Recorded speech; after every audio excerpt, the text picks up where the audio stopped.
everybody, I'm back, and today I'll be reading The Last Dragon on Mars, Chapter 2.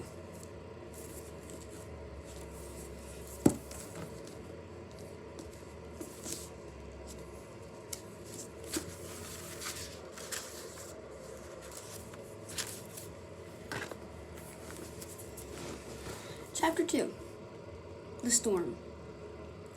The air is charged with the coming storm. So thick, it feels like someone's breathing down. Someone's breathing down my neck.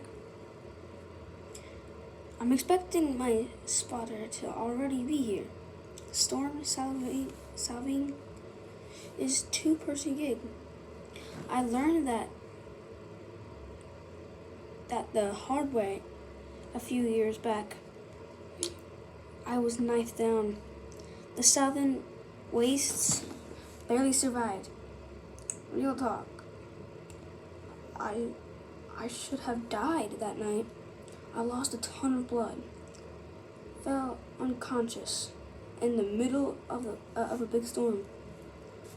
A voice like thunder woke me up before I could walk into the light. When I came to my wands and had been stitched up, but no one was there. Miraculously, I stumbled my way to harvest outer walls without dying. Ever since I've treasure hunted with Trey, he's soiled scout, knows the difference between the dust storm and the incoming bites. He had a good eye for treasure too. We've kept each other safe and paid for a while now. There is no sign of him, but it's early. That gives me time to set up a slide, a hand, and to zip my pouch. I've got about 50 fully coated microchips, all sealed individually. Sleeves. I shuffle through them before landing an old model, like the community generator is empty. Like at this hour, the machine is twice as tall as me. It hums at all hours. Chip into the first open port I can find. There's a spike of power. The system presses info. Off the road, I spot a figure coming. I have to squint, but even at that distance, Trey duck walks unmistakably. I turn my back in time to watch one of our planet's everyday miracle.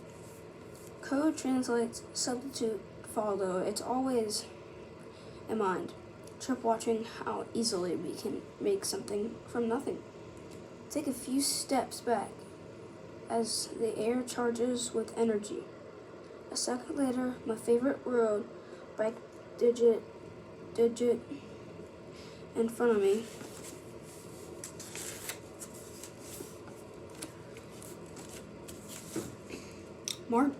Mars is rich with coded goods, items that can pretend to be real, as long as you stay in the range of our city generators. It's all too bad. We're poor when it comes up to everything else. Raw materials are hard to find. Food is scarce because our families barely produce anything. Sometimes it all feels like a bad joke. One of the founders of Mars named our city Harvest because they thought that this place would be full of endless riches. The entire planet was supposed to be a second Earth, but a change in the humidity to extended its reach. The only real as long as the power stayed on. I circle my bike once, making sure everything is loaded right. It's got an extra wide tires that can handle the bumper terrain out in the valley. Not a reflective middle so that we can slip in and out of sight.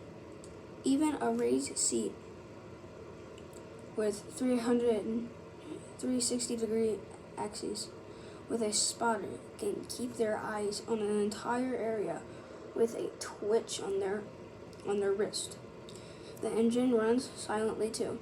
It makes us a lot harder to follow. I finished my inspection just before the Trey arrives. Except it's not Trey. The kid looks like him, though twice as thin, twice as bugged eye, and clearly his brother. I've seen him around town a couple of times, but never talked to him. The kid offers to gesture, though would be a shrug of actual head shoulders.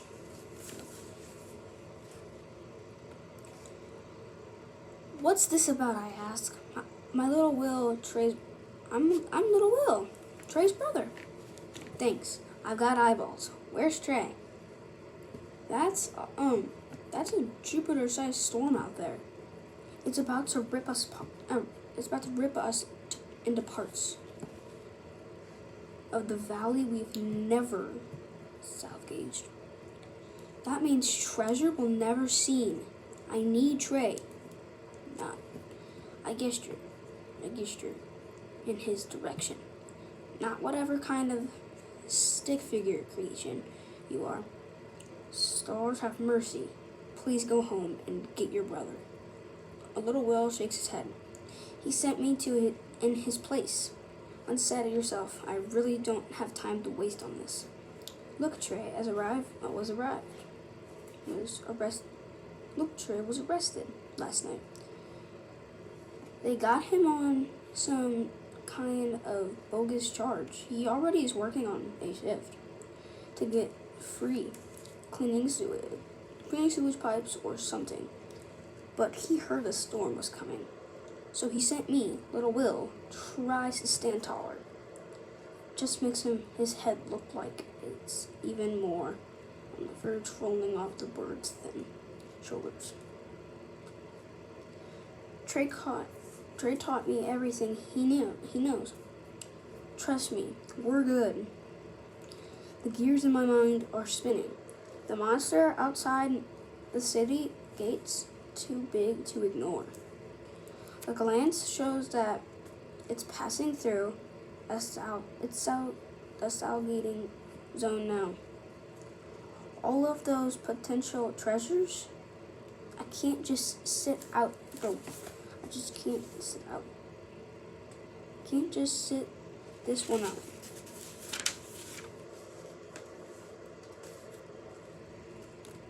But driving out there with no rando is kind of a risk. I try to avoid. Little Will takes his step closer. I've been out there before, man. I've been out there before, and I've got 3 storms of experience. I usually ride with Rhodes. Rhodes Deborn. You know him? He's with one of those West End crews. I do know Rhodes. He never liked him too much, and I can't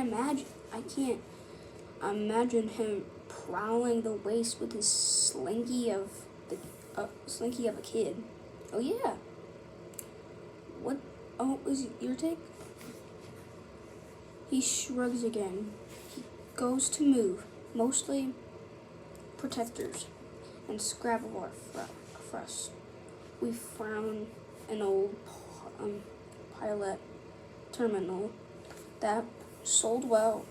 Another shrug I've ridden was through storms, man. Trust me.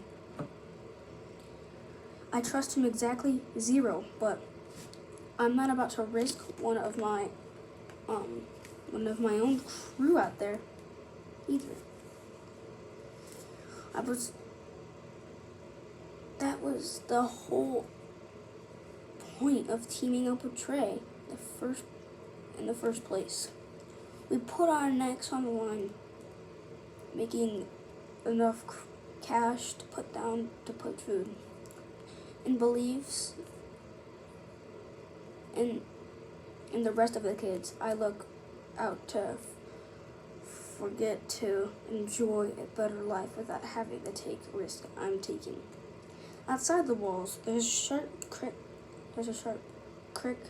crack, like God own knuckle knocking at the door. We're wasting daylight. Some of our other scrappers will be on the other side of the gate by now, getting ready to launch into our dusty wastes. Get on, keep quiet, I mutter. Little Will bug even wider. He adjusts the straps on his gloves and helmet. I watch his movements, and a final check that is legit. And it is exactly like watching Trey. He slides in the scouting chair like he's been sitting there his whole life.